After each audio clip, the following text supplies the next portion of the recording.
My name is Anthony Rivera. I host the Subway to Shea Podcast, which you can catch on YouTube, Apple Podcasts, Spotify. I'm lucky enough to be hosting this event today. Just a quick shout out, and if we could give an applause to Keith, the media goon, and the QBC for putting this event together. They always put together great events, so appreciate them putting this together and asking me to host here. Now, I know that we're going to be getting Doc in a few minutes, so I'm going to be starting to ask him questions. And then I like you as well. There's a microphone up there. If you have any questions you want to ask him yourself, come up. We're going to make this as interactive as possible. All right. All Met fans, right? We got Yankee fans here too. We got some Yankee fans. Yeah. There you go, Yankee fans. He's a Yankee fan? Yeah. You guys let him in? That's all good. Yes. Good to see you guys. Thank you guys for having me. Good to be here today. Well, we got to go through the accolades, right? 1984, Rookie of the Year. 1985, NL Cy Young. 4-time All-Star. 2-time World Champion with the 1986 Mets, most importantly. There you go. We have not only in the Mets Hall of Fame, but his number is retired in the, can I say the rafters of Citi Field? Is that right? I can say that? In the rafters of Citi Field, number 16, the doctor, Dwight Gooden.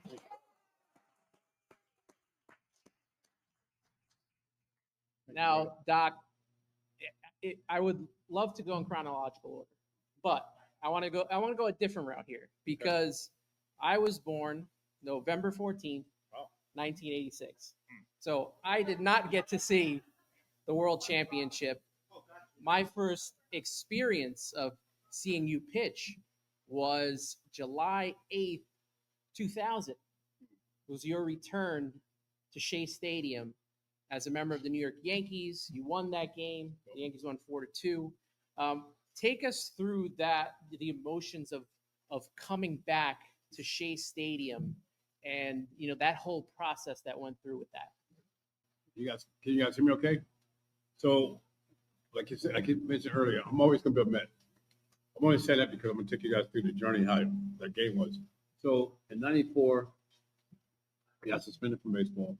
Mets wanted to cut ties. I wanted to make it right for you guys. I didn't want to go out on that note that I went out on. So, I hated the Yankees. Not literally, but, cross-town rivalries. Just hate the Yankees. And I could never picture myself in a Yankee uniform. But Mr. Steinbrenner knew my dad from being in Tampa. And since the Mets want to cut ties, I wanted to stay in New York. My nephew, Gary Sheffield, was with the Marlins. I went in through for the Marlins a little bit. I had an opportunity. I did a handshake with Don Dabrowski, who was the general manager at the time. And we had agreement. But then Steinbrenner came in toward the end and said, hey, we want to bring you to the Yankees. So I only offer I have the Marlins and the Yankees. I want to make it right with you guys. So obviously I took the Yankee deal. And I'm going to get to the point, what you said in 2000. So signed with the Yankees, 96, 97. After the 97 season, I called the Mets. Steve Phillips, the general manager at the time, and I'm not taking shots at him or anything like that, because then you guys know how it went. And he said, unfortunately, we got no room. We wish you all the best. 98 and 99, I signed the Cleveland Indians. Pitched pretty well. After the 99 season, I called the Mets again. Say, any chance I can come back? What are we going to do? Again, he said, unfortunately, we're having a room. Wish you all the best. So in 2000, I signed with the Houston Astros. I pitched one game. I get traded to Tampa. I pitched 8 games, and I get released. Call the Mets again. I said, any room, I'll come back. I'll go to AAA. I'll do whatever. I just want to finish my career with the Mets. Fortunately, we have no room. I sat home for about a month. I thought my career was over. And by me living in Tampa at the time, and the Yankees having spring training in Tampa, Mr. Steinbrenner called me again. He said, do you still want to play? I said, yes. Show up at the complex, work out with Billy Connors. If it doesn't work out, you come work for me. Show up at the complex, work out for like a week. I throw in 2 rookie games, nothing special. Next morning, I get called in the office. I'm thinking I'm going to get released. Billy said, we need a pitcher in New York against the Mets. So I couldn't say I'm not ready, but all I wanted to do was go back to Shea Stadium one last time, right? So he says, the day-night doubleheader, the day game, they want you to pitch at Shea Stadium for the Mets. night game at the Stadium. So I was thinking, I said, you know what, I'm probably gonna go out there and do maybe 10, 11 runs, but at least I get to shade one last time. Going to the ballpark on the team bus coming in on the visitor side, walking the business clubhouse, it felt weird. It was very weird, come back to Shea Stadium because that's all I knew. Shea Stadium, coming home side. Went to the visitors bullpen, warming up on that side. And I'm warming up, and Mel Stoudemire, who I was lucky enough to have as my pitching coach, who I had earlier in my career at the Mets. Awesome. So I'm throwing, nothing's working. Can't get the curveball working. I can't throw strikes. Mel was like, try this, Doc. Try that. Try this. And finally, he went to the anything. I had nothing. And once I finished warming up, walking down the tunnel to the dugout, normally the starting pitcher, when you're done warming up, you walk out, it's just one, maybe a long reliever that walks down just in case you get hurt or something. When I'm walking down, everybody, the whole bullpen is all walking down. So I'm sure Mel said it's going to be a short night. And only Mariano Rivera was the only guy that didn't go down there. So, and then what made it worse, Yankee fan? You can be whatever you want. Anyway, so, and then what made it worse was normally when you take them out in the first inning, normally the manager says anything, he said, okay, give me what you got, have a good game. But Joe Torre said, give me what you got, Doc. 1 inning, 2 innings, whatever. So he didn't have confidence either. But when I got on the mound at Shea Stadium, everything just clicked. I felt like I was home again. I mean, I started throwing, I could throw the ball well, the curveballs, I found everything just right there. And I ended up pitching 5 innings, got the win. And to me, I could have retired that day because that's all I wanted. Go back to Shea Stadium. Sure, you guys, I was healthy. Things were good again. And I ended up staying on the team the rest of the year, really pitcher. And unfortunately, most guys at the time would beat the Mets in the World Series as a Yankee. Yeah. Don't blame me, though. I was trying to come back. I was trying to come back to the Mets. But, yeah, that's the main one. And win the World Series at Shea Stadium, win a Yankee uniform. Okay. I think George Stein brought up an opportunity, but it was weird. It wasn't the way it was supposed to end it, but for me, to end my career like that in New York, even though it was the Yankees, it was a great way to go out.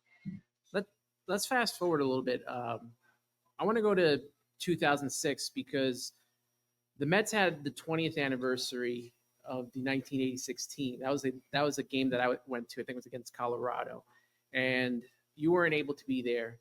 Darryl Strawberry made his return, and I remember everyone walking, all the players walking through the crowd, and Darryl just got such a huge ovation. And I'm like, man, I wish Doc was here. Davey wasn't there either. You fast forward to 2008 and the Shea goodbye, and like I'm even getting goosebumps thinking about it right now.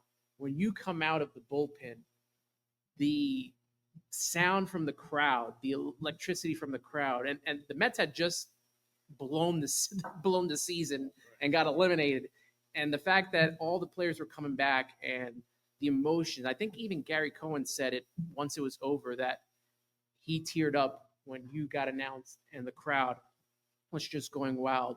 What were your emotions for that? And did you think that you were going to just get that ovation in your return? Great question. So, unfortunately, I was incarcerated in 06, so I couldn't be there. I'm sorry. Okay. So, unfortunately, in 06, I was incarcerated, so I couldn't be there. In 08, and at that time, I was bitter with the Wilpons, the way things was. We weren't really on good terms. And I was in Detroit, actually, watching Gary Sheffield, my nephew, who was going for 500 home runs. A good friend of mine came to Detroit and said, we're going to fly you back with us to Shea Stadium. You have to be there for the last day. And so, honestly, at the time, and I'm just being honest with you guys, I didn't want to go because of my relationship with Wilpons at that time. I mean, it's a lot better now. But I wanted to go for the fans. And I was scared to death. I didn't know what to expect. I didn't know what type of ovation it was going to be. I didn't know. But I'd say, but at least I can go back to this last time. Last opportunity to see Shea Stadium, stepping down. Last opportunity, well, not last opportunity, but to see Shea Stadium with you guys in the ballpark. I went there, and the ovation that you guys gave me, like some of was fucked up. It was definitely overwhelming at the time, not knowing what to expect. Going back to Shea Stadium, walked out to the induction. You guys, and not just the Blue Food, but you guys always been there. whatever I was going through, you guys always been there. Many times, you guys could have turned your back. Now we understood. You guys never did. That means a lot because you're not just dealing with a ball player, you're dealing with a life. You guys always supported that. That means more to me than support I got. Thank you, guys. Doc, in 2010, you got inducted into the Mets Hall of Fame. This past season, you got your number retired. Did you, everything that has went through in your career, especially with the Mets, did you think that that day would come? Getting inducted to the Mets Hall of Fame, first part, you kind of think that's going to happen because you see guys go before you. That was a great day for him with Darryl, David Johnson, Frank Katchin, 86 guys. That was great. They had my number retired. I did see that happen. As a kid, you never think about having a number retired. You think about playing the World Series. You think about making it to the majors, but you never think about having your number retired. And plus, with off the field stuff, I didn't think it would happen. When I got the call from Steve Cohen, oh, you okay? Yep.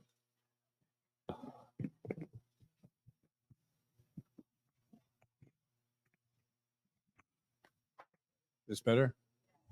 Okay. All right. So, when I got the call from Steve Cohen that they're going to retire my number, I actually, because I do a lot of prank calls with a lot of my friends and ex-teammates, so I hung up intentionally on Steve Cohen because I didn't know if that was really him or not, so I can call back to make sure it was him. And I called back and it was him. And the first when he tell you that, I wanted to call my dad, but unfortunately my dad's no longer here.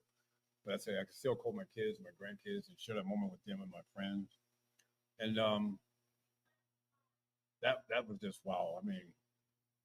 Like 2 minutes, I just paused. Obviously crying because you're thinking about the journey that I had with the Mets from when I got drafted, how great it was to my family and my parents. And then I moved on to the Yankees and the teams. Then I came back, went in the Mets Hall of Fame, and now I'm getting my number retired. That's something that, as a player, that's the highest honor a team can give you as a player. And that made me have closure knowing that my Met career was okay, even though through the struggles. And I got to share that with you guys. My kids was there. My grandkids were there who never seen me play. Great grandkids was there who obviously never seen me play. Family and friends fly from all over. And all I want to do is just go back that one time to Shea. Because when I wasn't allowed the opportunity to retire as a Met, everything happens on God's timing. I'm not a Bible thumb, but everything happened on God's timing. And it was just meant to be that timing because had it happened way back then, I was still having my struggles with my addiction, still having struggles with mental.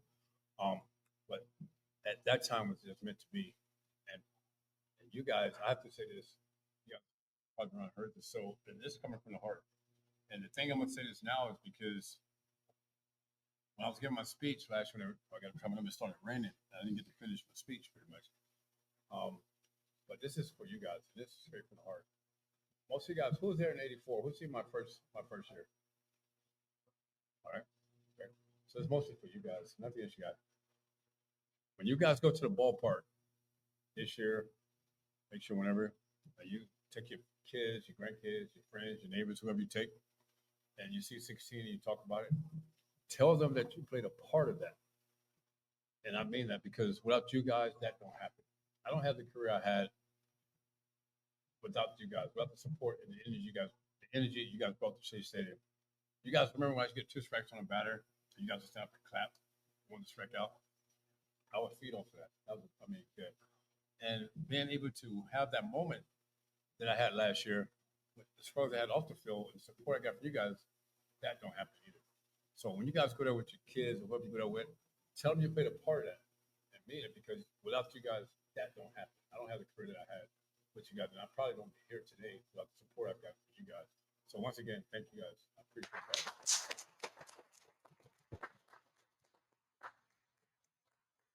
Doc, did it mean that much more when you found out that not only you, but also Darryl was going in at the same time? Because you guys basically grew up together on the Mets, and we all know how important homegrown Mets are to all of us fans. So was it just that much more important to get to go on with Daryl? I was just as happy as I was for him as I was myself. And I mean that because we both had our issues. Both obviously a lot of things. We had a lot of expectations on ourselves. And it will always be, whether we like it or not, Doc and Daryl or Daryl and Doc have one to do it. And I'm okay with that. I'm happy to have my name next to Daryl because I know what it's like to play in New York with expectations from not just the media, the team, fans, ourselves, we put on ourselves, and to be able to come through and deliver, then to have the struggles, be able to bounce back and use the mess that we made or the mess that I made to turn into messages, to have the opportunity and still be here, still breathing and sharing these moments with these fans. This was all about. So when Daryl, when he was getting retired, I was there. I was just happy for him, and I cried for his thing probably more than I did mine. Just to know that he paid back and accomplish that because there's more guys in the Hall of Fame than guys that had their number retired. And we get the opportunity to have that, and unfortunately, nobody can never take that away. Yeah, it just goes back to, of course, we had our struggles where, but the work that we put on the field was appreciated. So it meant a lot. The Mets this offseason announced that David Wright is going to have his number retired as well as go into the Mets Hall of Fame. But I was a little shocked because I obviously David Wright has to be in there, but there's still one person to me that's missing from the 1986 team that should have his number as well, and that's Gary Carter. What are your thoughts on eventually getting Gary Carter his number 8 up in the rafters there? Wow, put him on the spot. Man, I don't have the career I had with Gary Carter. We probably don't win the World Series in '86 without Gary Carter. I'm aware of that.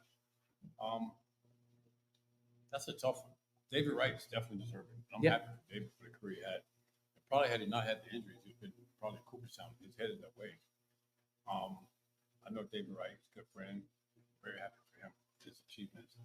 But Carter, I don't really know. I don't know if I can answer that correctly. I mean, for me, from a teammate, a friend, and how much he helped me on up the field, I would say yes. Bill advised before he did. I don't know. How many years did he play with the Mets? Probably 5. Well, I think it was 5, right? 85, or 5 or 6, 85 Jesse, to 89. I know how you feel about this. 85 to 89.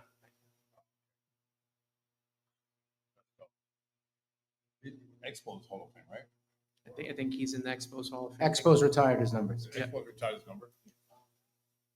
Okay. That's tough, man. Can you picture any other Met wearing number 8? There's your answer. Only you and Fancy Camp. There you go. That's Yeah. I don't wear it for me. Yeah, I got you. Yeah. But wow. We talked about it a little bit. Let me ask you a question though. I think not to try to like I said, I'm wiggling my way around. But I don't know if they should retire it, but how about they don't hand it out anymore? What do you guys think of that? You agree with that? If they just don't give out number 8? I don't. Has anyone had? It's been Oh boy. since he's been elected to the Hall of Fame. No Met has worn. Oh, they haven't worn it? So it's in mothballs since he got it. Okay, I like that. Tell us a little bit more like what he meant to you as a teammate. Having him come over from the Expos in '85, that was such a huge move. Kind of the final piece of the puzzle to get to that World Championship. Most definitely. So having Carter, like I got the opportunity to throw to Gary in '84 at the All-Star game. And I was nervous as a wreck. I was 19 years old, year and a half out of high school. And Gary knew I was nervous. He said, just throw the ball the way you did the first half of the season, you'll be fine. I was fortunate enough, I got the 3 strikeouts, struck out 3 guys. Then Gary said, wouldn't this be nice to do every 5th day? Not knowing I was going to trade for Gary that November. And Gary's the only catcher that would catch me between starts. He didn't want nobody catching me. He would come down the bullpen and catch me. And he was a guy that communicates. Like if I wasn't batting, he wasn't hitting. We'd sit on the bench and talk about how we're going to approach the next inning. And he definitely was a missing piece because we had a young staff in '86 with myself, Ron Darling, Sid Fernandez, Rick Aguilera. The only veteran we had was really Bob Ojeda that came over in '86. But Gary was definitely a missing piece, veteran catcher coming in. I'll tell you guys a quick story with Gary and Keith. So they didn't really get along, I guess, from when Keith was with the Cardinals and Gary was with the Expos. You know where I'm going? so, so in '84, Keith, true captain, he was like my second or assistant pitching coach on the field. He knew the hitters' weaknesses, and sometimes he would tell me how to approach certain hitters. And I would listen to Keith because Mel couldn't come out to the mound for whatever reason, right? So '85, we traded for Carter, veteran catcher, all-star catcher. You know the league, you know the hitters' weaknesses, and so I went with Carter, right? And so we're playing Atlanta Braves. So we're playing Atlanta Braves like in the middle of the season, 2-1 ball game, like the eighth inning. I walked Clayton Washington to start off the top of the eighth. One pitch later, he's still second base. So now you got a time run on second. Carter calls timeout. He comes to the mound and he says, "Doc, let's go with the curveball. Get ahead, then we'll try to strike him out with a high fastball." I said, "Okay." So when Carter's going back to the home plate, Keith sprints to the mound. "What did he say? What did he say?" I said, "Well, he wants to go curveballs. If I get ahead, we'll go high fastball." Keith said, "No, don't do that. You got a base open. You might hang the curveball. Just go fastballs high and tight. If you walk him, no big deal." That's okay. So Keith goes back to first. So Carter's putting on curveball, right? Give me the sign curveball. So I'm shaking off no. Curveball, shaking off no. Curveball, I'm shaking him off. Calls time. He comes to the mound. Keith meets him at the mound, and they're going at it on the mound about what pitch I should throw. Now, remind you, I'm only 20 years old, so I'm standing there, and they're going at it. So Mel Stoudemire, the pitcher coach, calls timeout. He comes to the mound. He goes, "What's going on?" So they're going at it. And so he says, "Doc, what do you want to throw?" I got to go with my catcher, right? I mean, veteran catcher. So I say, "Gotta go curveball." And Keith looks at me, and we got kids here, so I can't really tell you guys what he said. But you can imagine. I mean, he aired me out like you wouldn't believe. And so I threw the curveballs, but I intentionally kind of walked them to make them both happy. And even when we got in the dugout, Keith was still just so pissed and just yelling at me. But that was just the competitive in both of those guys. I mean, it's good though. So that was one of my experiences with Carter and Keith. In '85, when Carter came over, you had probably, I know a lot of people talk about Tom Seaver and what he meant being the franchise, but going 24-4 with a 1.53 ERA is probably one of the best seasons in franchise history. How much did Gary help you, and like what were the changes from your rookie year to now working with Gary? So my rookie year, like I said, Keith helped me out a lot, and I got a lot of experience, got more confidence. I got a little stronger going into '85, but having Carter there, obviously a lot of expectations after my rookie year. I knew it was more than just a game because the crowds was bigger, it's more media there, the games were so loud. And Gary put me in a situation where he made me accept the challenge. And to Gary's credit, he wanted me to go every game. He wanted me to go 9 innings. He wanted me to have 10 plus strikeouts, and he wanted me to pitch a shutout. It doesn't matter if the score is 2-0 or 10-0. And he felt like I was messing around out there and not giving my best. He would actually come out to the mound or in the dugout and just get in my face and just let me have it. He was just that much of a warrior, wanted that much dominance because he wanted more than just a good outing. He wanted me to dominate. And I accepted the challenge. And then I started looking forward to doing that. Not that I had any disrespect for the opposing team, but I know when you guys came, you guys wanted the same thing, right? You wanted 10 strikeouts, you wanted a shutout, you wanted a complete game, and that's what I did. And that year I have more credit. Like the 24 wins were great, but I take more pride in getting the 16 complete games that year than anything. And that year also had 4 games where I pitched 9 innings, but I got no decisions. Could have had 20 complete games out of 35 starts. So I look more at that. But Gary played a big part of that. And even between starts, Mel Stoudemire always found something for me to work on. So I wasn't complacent with what I was doing. So those guys played a big part of my success. I'm glad you brought up the 16 complete games. So out of 35 games you started, 16 of those were complete games. I mean, we don't even see that in baseball these days. You'd be a billionaire getting a contract right now. No. You'd be getting Soto money, maybe even more.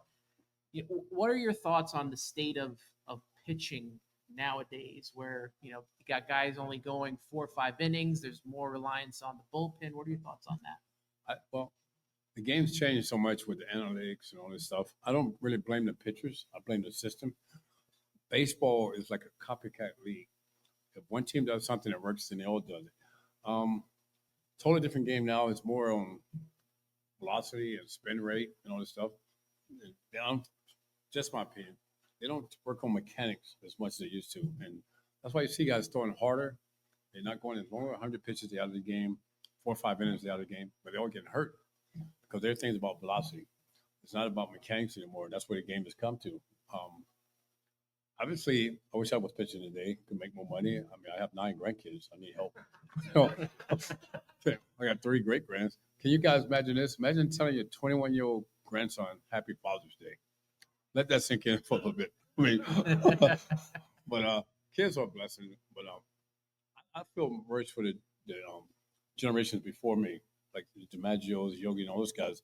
They had to get jobs during the off season. But to me, those were the real players. But now, I mean, I still love the game, but it's changed a lot of changes. Hopefully, they don't do too many more changes. But to your question with the pitchers, I mean, they throw in less innings. That's just the way they taught from the minor leagues, spring training. They mindset to go 4 or 5 innings, but I think it's more of a disadvantage than helping those guys because at the end of the year, you got injuries. The bullpens wore down, a lot of injuries. AAA, the rosters up and down. It's a totally different game. Do you wish that they go back to like do you see a space where they can go back to enough of the velocity and more of, like you said, the mechanics? Can we get back to that type of pitching? I think they will. I think eventually, because everything like generational. That's like before my time. I forget who it was. Was it who was the pitcher, Jesse? You know, that pitched, I guess, both ends of a double hitter. I mean, that's like unheard of. Johnny Bender's, yes. I mean, that's like unheard of in my time, but that was normal for them. Ferguson Jenkinson going 35 complete games out of 40 starts. I mean, that's like, to me, that's unheard of. Then you had my era where guys was going, at least 10 complete games a year. I had 16. Now a guy goes 2 complete games, that's something big. Yeah. So I think everything changes with generations. I think eventually you get back to that. I mean, I'm more like an old school baseball guy. I like that if the guy's dominating, leave him in until you give up some runs, whatever. But now they don't want you facing the lineup the third time around. 100 pitches, they think that's enough. It's just too many numbers thrown out.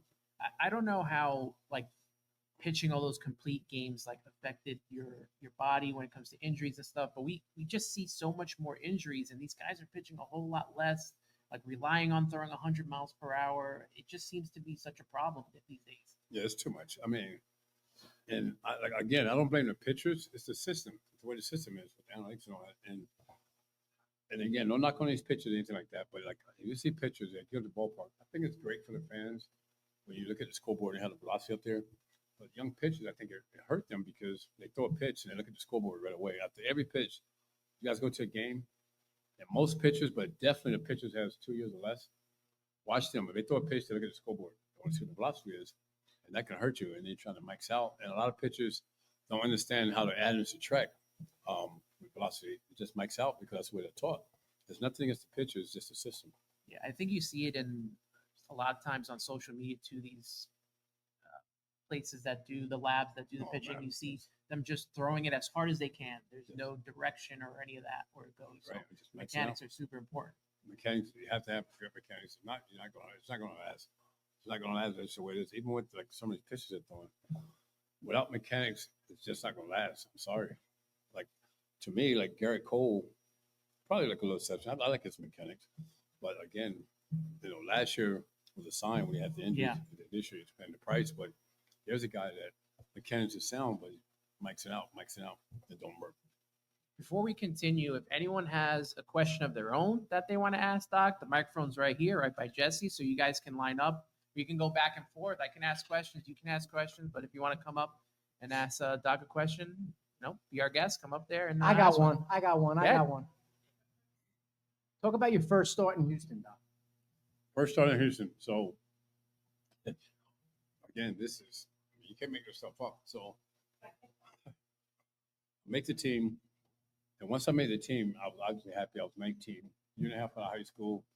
Very excited, but very nervous because now I'm getting to face guys who I used to pretend to be in my backyard playing with my nephew, right? So the Mets was kind enough to fly my parents into Houston for my first game, and it was a night game. And I was so nervous the whole night. I mean, I couldn't sleep. I was just nervous. Wanted to do good. My parents did. I made it even worse. I mean, they didn't care if I pitched good or not, but just pitching in front of your parents at that age. So I had lunch with my parents, like around 12 o'clock. The bus wasn't gonna leave till 5 o'clock, like 7:30 game. And I'd never been to the Astrodome before in Houston. So I ate with my parents. I went to my room, and I just had all of this anxiety, right? So I went back downstairs, went to the concierge, asked the guy how far is the Astrodome. He said, probably driving maybe 5 minutes. He said, how are you going to get there? I said, I walk. He said, oh, it's about 3 or 4 miles. I said, can you show me on the map how to get there? Show me on the map. I walked to the ballpark. True story. I walked to the ballpark. Now I get there. I don't know how to get in. It's like an 8-foot fence. So I'm climbing this fence to get in. Security guard comes over. I'm serious. So security guard comes over, and they're like, what are you doing, kid? I'm like, why couldn't I pitch tonight? Like, sure you are. So I got to show my ID. And luckily, we had the trainers was there. They get there early to come out and get me from the parking lot. So I get in the clubhouse. You're like, what are you doing? Why are you climbing the fence? I'm like, I didn't know how to get in. I mean, you know. So now, with the team this year, we're going to the bullpen. I'm warming up for the game. And I'm sweating bullets. I mean, I'm sweating out of control. And Mel was like, just relax, you'll be fine. Pitch like you normally pitch. So I was lucky enough to pitch 5 innings. Gave it like 2 runs. We got the win. And I remember after the game, my dad said, well, son, what do you think? I said, I probably should win a lot of games. My next start in Chicago, I get knocked out in the 3rd inning. My dad says, well, what do you think now? I said, I don't know if I'm ready. But the game of baseball humbles you that much. But I guess we're just getting that. Just imagine your first big league start. You walk to the ballpark. You got to climb an 8-foot fence. Security comes over, basically ready to arrest you. But I still got the win. That's how I started out. And What a way. oh no, What a way to begin. What a way to begin. Yes. Do you have a question? Okay, buddy. What's your name? My name is John. What's your question? Dwight Gooden, do you know what inspired you to pitch? Great question. So a lot of credit goes to my dad. My dad was from Georgia, a small town called Americus, Georgia, real small town. My dad had a 3rd grade education. He self-taught himself everything, taught my mom how to read and write. And I had 3 older brothers that played with Ray Knight in Georgia, in Little League and high school, but they never really panned out. And my dad was like a Little League coach for baseball, coached girls softball, coached men amateur baseball. And so as a kid, like your age, all I want to do is follow my dad. If he was going out the door, it didn't matter where he was going, I was going to follow him. So I grew up around baseball with my dad. My nephew, Gary Sheffield, grew up in the same house. My sister is his mom, but she had him young, so my parents basically raised Gary. Thank you, sir. So we basically would follow my dad around. And then the one thing I regret before my dad passed away is not finding out where did he get his knowledge from. And to your question, what inspired me was my dad said, one day he came home, I was like 7 years old playing Little League. He asked me how much I like baseball. I said, I like it a lot. I said, one day I want to be on TV. True story. So follow your dreams. You never know. He said, okay. He said, when I come home from work, we're going to go in the park. We're going to work on some stuff. I said, okay. So every day he would come home from work. He would take me and Gary to the park. I'm 4 years older than Gary, so Gary was younger. Go to the park. It wasn't fun because go to the park, got no bat, no glove, no ball. He was big on mechanics. That's why we talk mechanics. Yep. He did all these drills, and it wasn't fun. I would get pissed. And I'm like, you don't know what you're doing? Why are we doing all this stuff? And when I would get home like a little brat, I would tell my mom, Dad's making us go to the park, do all these crazy stuff. He don't know what he's doing. But he was teaching us mechanics. Like Gary, you guys remember he had the bat wiggle when he's wiggling the bat? That was all for timing. Like when he's going real fast, he's thinking fastball. If he slows down a little bit, he's thinking all speed. I know that because I trained with Gary. And with me, I had the high leg kick. That was about balance and give him enough time to get my arm in a good position to throw the ball. So my dad taught me all that stuff. And then when I got older, 12, 13 years old, it all came together. So if I was trying to throw the ball inside on the righty, but it went outside, I knew how to correct that because my dad taught me.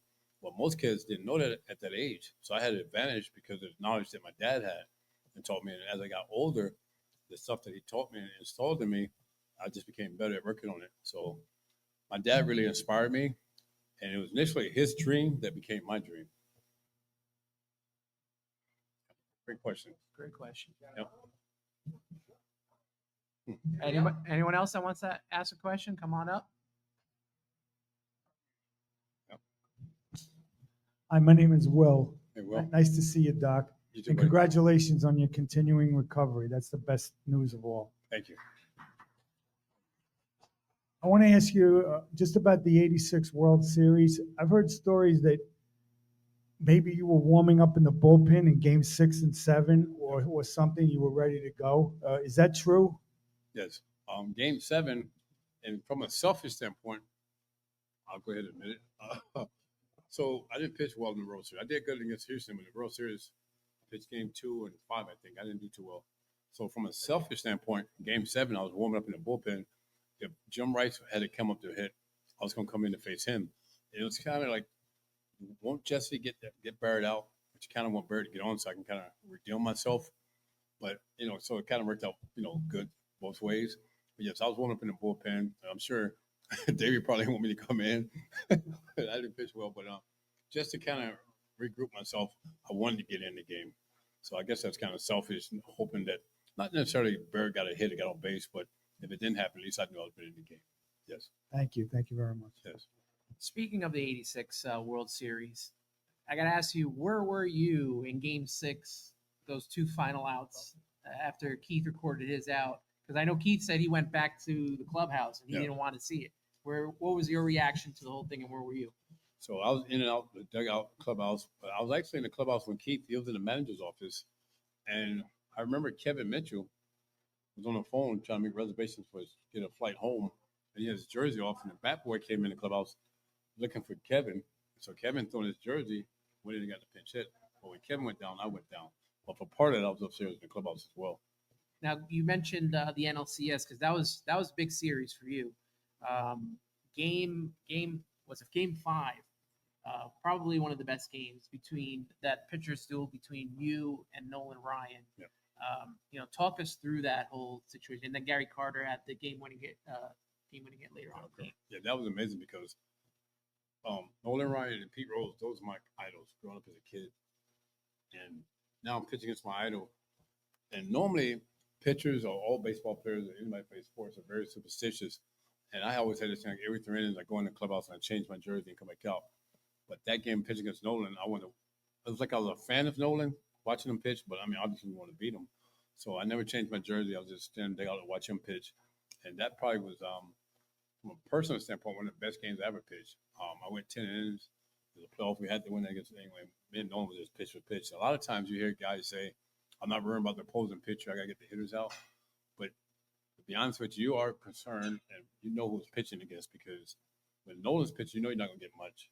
Hershiser, Fernando, when those guys pitch, you're not going to get much. So you're aware of who you're pitching against. And that game was one of probably the biggest games of my career at that time. Is it a different mindset, like pitching that game? Like obviously you mentioned Nolan, it's a big game there, but from doing that to like a regular season game?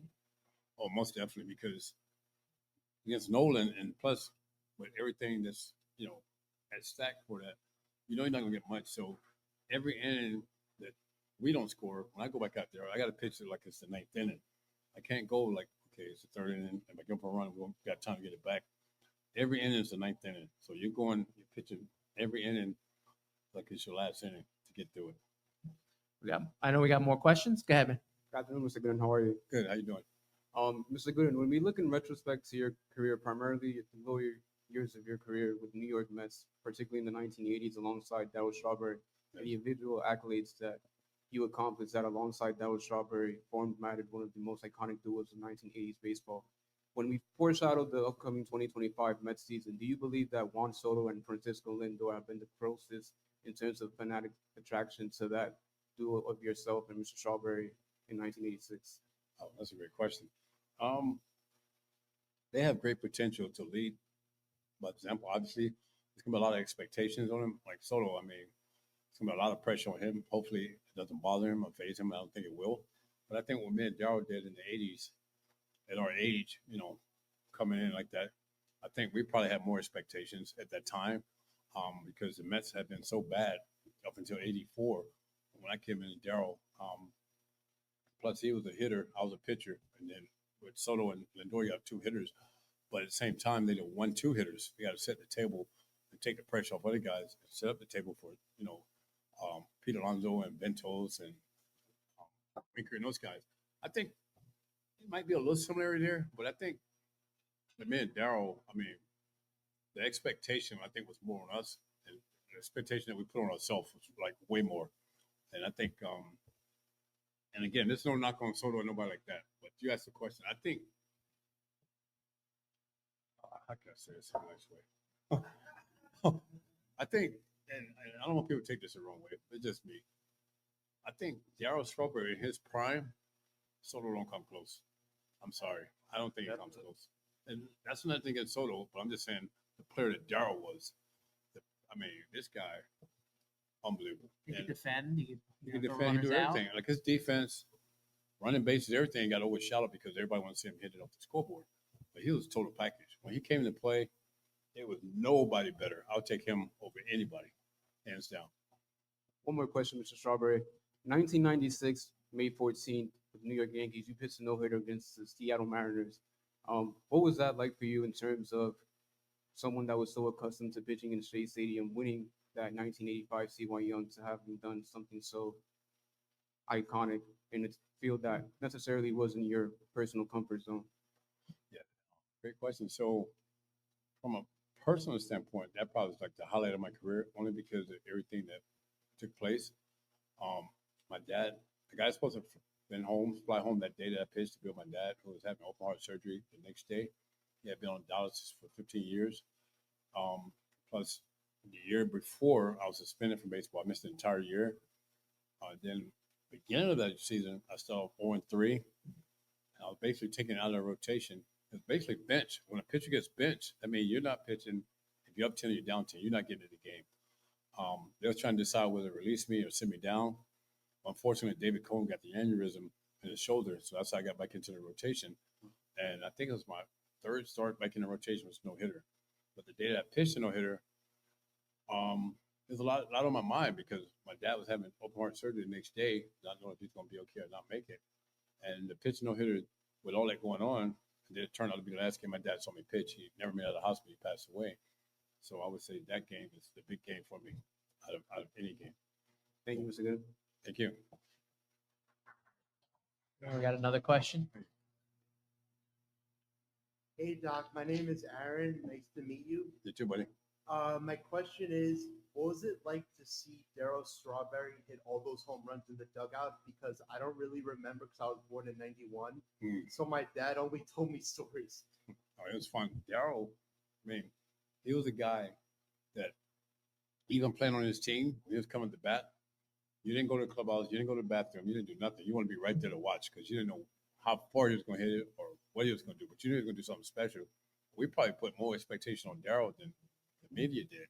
He was fun to watch, and I remember. I'm going to tell you about the home run he hit in Montreal. But first, so a lot of games, like when I pitched with Darryl, I would say, I'll make stuff up. Like I'll pretend I'm reading the paper. That like say if we're facing the Cubs, Sutcliffe pitching, right? I'll say, Darryl, you see what this guy Sutcliffe is saying about you? He goes, no, what? So he's worried about Keith and Gary. He said, I'm not worried about Strawberry. Really? You said that? Yeah, it's right here.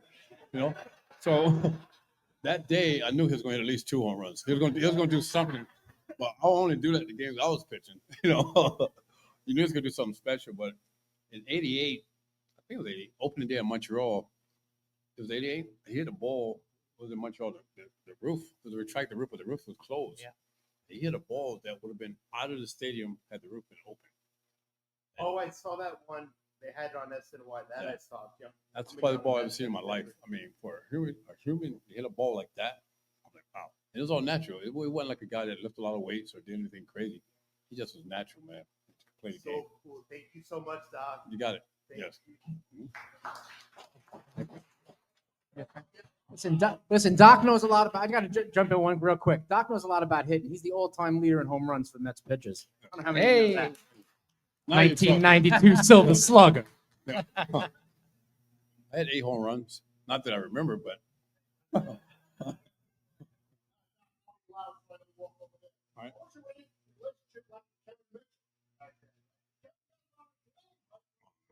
Yeah. Kevin was a great guy. Kevin got a lot of blame because Kevin grew up rough, in gangs and all that kind of stuff. But when Kevin was the Mets, nicest guy. I mean, don't piss him off, but the nicest guy. And when me and Darryl had our troubles, they used Kevin as a scapegoat. They said Kevin's the reason. Let's get rid of Kevin. But me and Darryl actually took Kevin out for his first drink. We started Kevin to drinking. It just felt bad because I had a great relationship with Kevin. I still do.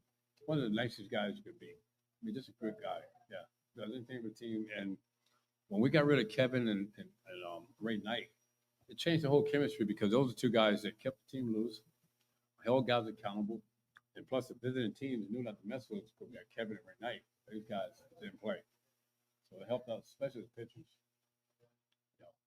I'll ask a follow-up question, controversial one. Okay. So when George Boston was with the team, and you guys got into some brawls back there, did Boston really sit on the bench, not go out the team? Well, I think the one you asked him, so Danny Cox, who was with the Cardinals, he always said, "Come in, George. Remember, when you get a walk, you always flip the bat up real high." And Danny Cox drilled him, and so as pitchers, we got to protect our guy. And I think it might have been Ron Darling. Somebody hit Danny Cox, and a brawl broke out. And Foster didn't go out on the field. He stayed in the dugout while we were out fighting, basically protected him. So after that, anytime he got hit, we just didn't retaliate. I think that was part of the reason in '86 when they released him and brought in Mazzilli. Part of it because he's just not a bad guy, but he just wasn't really kind of old school guy, but he wasn't really into the team stuff. I mean, he would start the stuff, but he wouldn't help us. Yep. You got it. Yep. We have another question. Yeah, I actually have three, but I'm going to ask them all in succession, and then maybe you can expand. Okay. So, what's aside from City Field, what's your favorite field to play on? Second question is, who is your closest baseball friend in these later years? And the third question is, if you had only one chance to tell one baseball story, what would it be? Wow. Great questions. Yep. So the first one, my favorite stadium outside of Shea Stadium was Dodger Stadium, only because the mound was nice and high, and it reminded me a lot of Shea Stadium. And at nighttime, me being a fly ball pitcher, at nighttime, you always had the fog coming in from Dodger Stadium, so the ball didn't travel as much at night. And the way the stands were behind the home plate, it made the mound seem closer than what it really was. So that was awesome. I love that. My favorite, I guess, friend that I play with is still Darryl Strawberry. We talk a lot. I think we're probably closer now than we ever been. Because our conversations now is real. It's about family, how we're doing, opposed to where we're going tonight, what's going on, and stuff like that. But I'll say Darryl. And if I could tell one baseball story, my favorite, wow, there's so many. Wow. If I could tell one baseball story, I probably had to go back to the one with my dad under the circumstances. Because had it not been for my dad, I probably wouldn't have been playing baseball because he started me. Because if he would have coached football and all that, I probably would have tried football. So whatever he was doing, that's what I was going to do. So I'll tell you the story about when I pitched a no-hitter. That been the last game my dad saw me pitch. Probably say that one.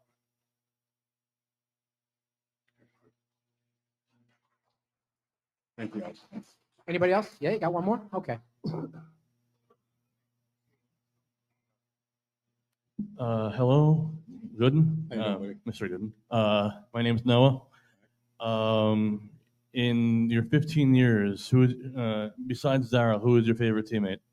Besides Darryl, I would say David Cohn. We clicked right away.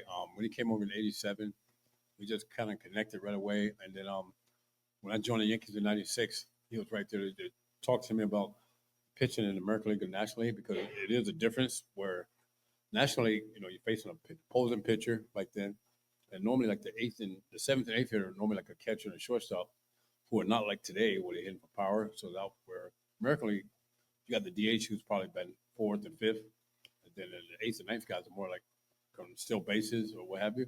So he talked to me a lot about making adjustments, and we're still close today as well. We talk a lot about family and different things like that, and I love the guy. Thank you. You got it.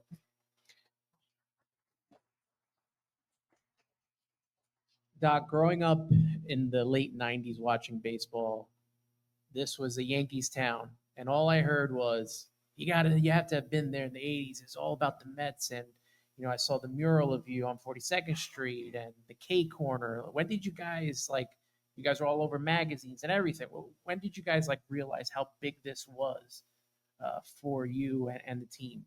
I think I would probably say after the All-Star break in '84, when I really started noticing, because like I remember Keith saying that when he got traded to the Mets in '83, he didn't want to be there, and Frank Katchin told him, "Just hold on, we got a lot of young guys coming up." And then '83, Darryl got called up, won Rookie of the Year. Then I came up in '84, and I really took off after the All-Star break. And we had a young team, but you could see it starting to come. And then the fans, you guys started coming out, supporting the team. And then we go into '85, and Carter, Ray Knight, we got these guys over there. So we knew it was getting close. And we won 98 games that year. We got sent home. Cardinals, winning the division. But during that '85 season, come '86, we knew it was going to be there. Like, I don't know if you guys remember, at the end of '85, after the last home game, we're waving our hats to the fans. Yeah. We had so much confidence, not being cocky, but we had so much confidence that we knew we had something special and it was coming. But I would say by the All-Star break after '84, we was young. We still didn't have quite enough, but we knew it was getting close. We knew it was getting there. It was something different. It was getting more confidence, getting more experience. It was coming in. Bringing Carter over in '85 definitely played a big part. And didn't Davey in the spring of '86 make the comment of like, we're going to win it all? Like that put added pressure on you guys? Oh, no, we fought like Davey. We fed off with Davey. He said, we're not going to just win it. We're going to dominate it. Like, everybody, yeah, let's go. Because, we had it. And other teams, we had a lot of fights. We didn't like other teams. They didn't like us. There was no fraternizing. It was just us and our fans. You guys with those curtain calls and all that stuff, it was awesome. We loved it. And the opposing team didn't like that, but we loved it. I have a lot of memorabilia on my back wall, especially when it's a backdrop for my podcast. But there's one picture that I really want, and it's of you, Darryl, and Mike Tyson. Can you tell us about that whole story and the backdrop of that whole event, that whole photo shoot that you guys took? So that is a classic. That's the one. When I go to like autograph signing, that's one of the closest pictures. But so at that time, I never heard of Mike Tyson. I didn't know who he was. I didn't know nothing about Mike Tyson, right? So he comes to take batting practice. Him, his whole entourage, Don King, and I'm not kidding. He didn't foul one. He might have took 20 swings, didn't foul one ball off. They hit nothing out of the cage, right? And so once he got hit, they're like, yeah, he's Mike Tyson, this, that. So when we're done, they're like, we'll get a photo shoot. And so he goes, hi, Mike Tyson, I'm be the next champion in the world. And under my breath, I'm like, yeah, right. Who's this guy? I've never heard of him. And he was nice, take the shot. And I think about 4 or 5 months later, he knocks out Trevor Burbert, and the rest is history. And we always became friends after that. We hang at this place. You guys remember the China Club? Yes, sir. Oh, sorry. Oh. I forgot I had the mics.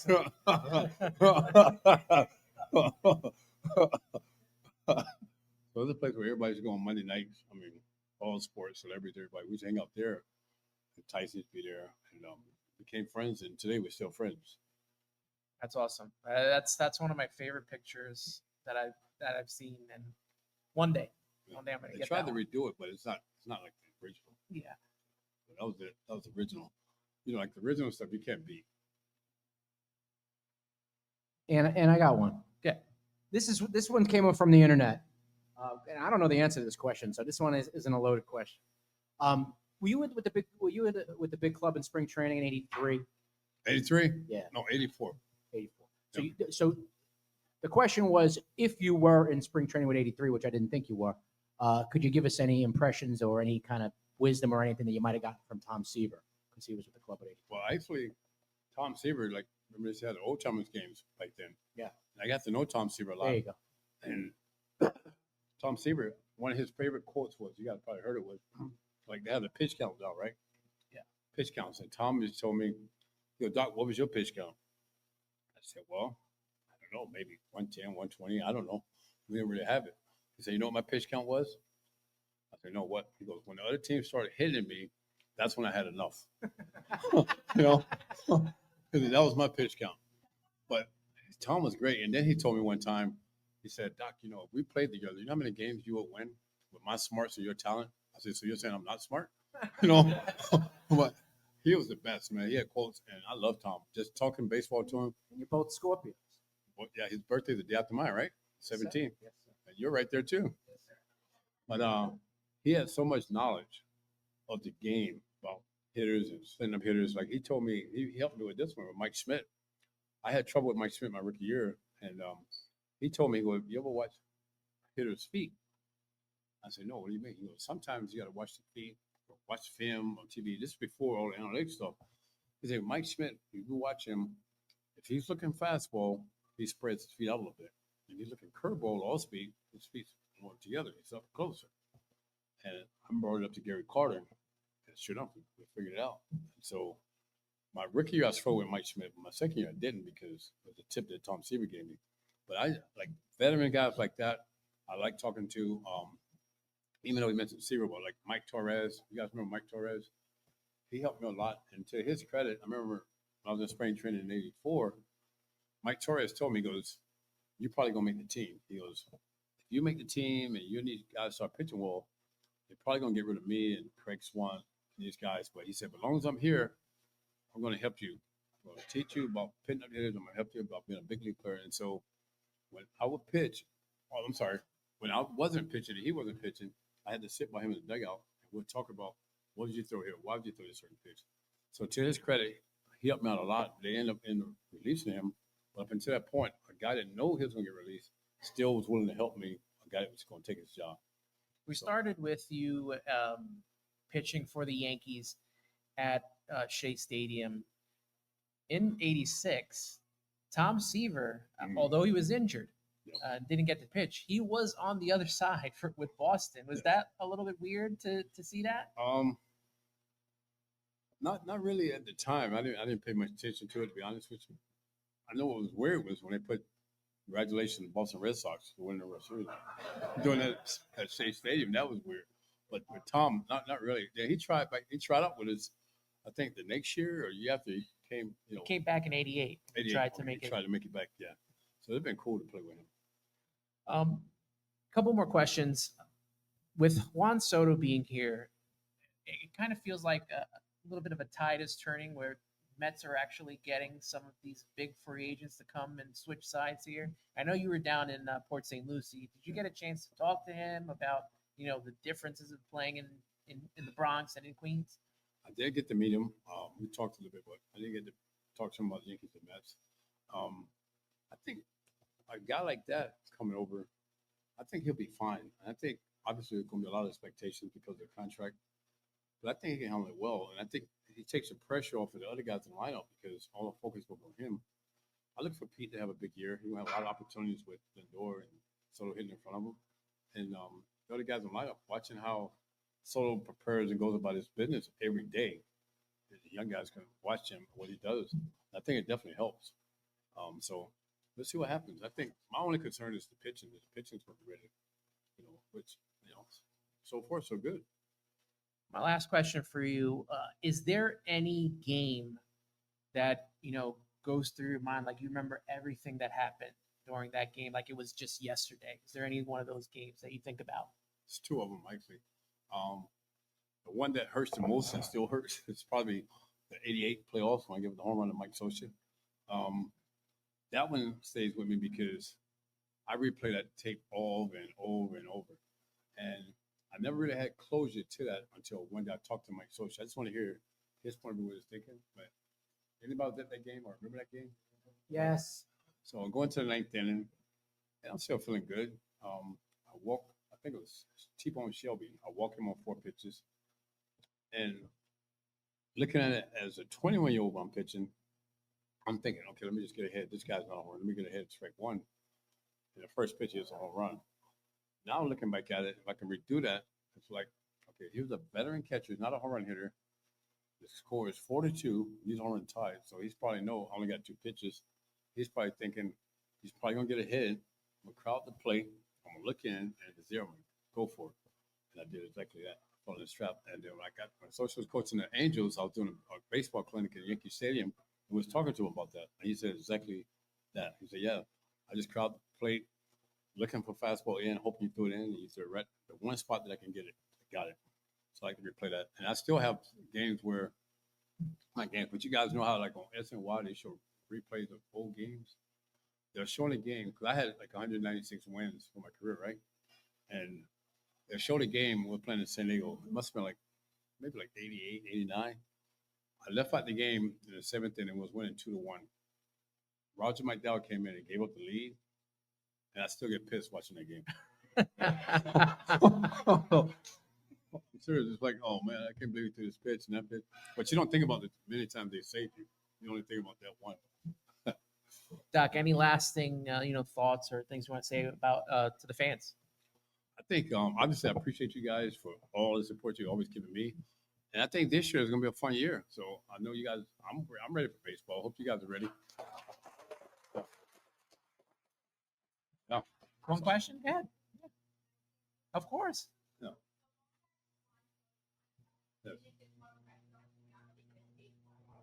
I think so, but the thing is, if I get the opportunity, I would try to tell him because obviously everything will be magnitude by this contract. I mean, because it's the largest contract. But my tip would be to him is you earn that contract because of the way you played up until this point. So whatever you do moving forward, unfortunately, I mean, 15 years, this is probably your last contract, but whatever you do moving forward, it's gravy. So you should be in a situation where you go out and just play and have fun. And the only pressure that you should have is what you put on yourself. But, there's some expectations there, but he got to be in a situation where he can accept that expectation. Some guys can, some guys can't. And playing in New York is totally different than playing in these other places. But he had a taste playing in with the Yankees a little bit. And since he was a kid, he's always hit. But I think how do he handle adversity if he ever run across? Over 15 years, I'm sure it's going to be something there. But hopefully he don't think that he has to do something that he's not capable of doing because of the contract or he's got to hit 50 home runs because of the contract. Just be one Soto is enough. Just be yourself. That's enough. The guys on the team can feed off of him. Just being there and showing up every day and ready to play, I think it's enough. Doc, it's been a real honor and a pleasure to do this with you today. Ladies and gentlemen, Thank you. the doctor, Dwight Gooden. Thank you, guys. Thank you. Shout out to Keith Blacknick behind the board here, Media Goon, everybody at the QVC for doing this. Thank you, everyone.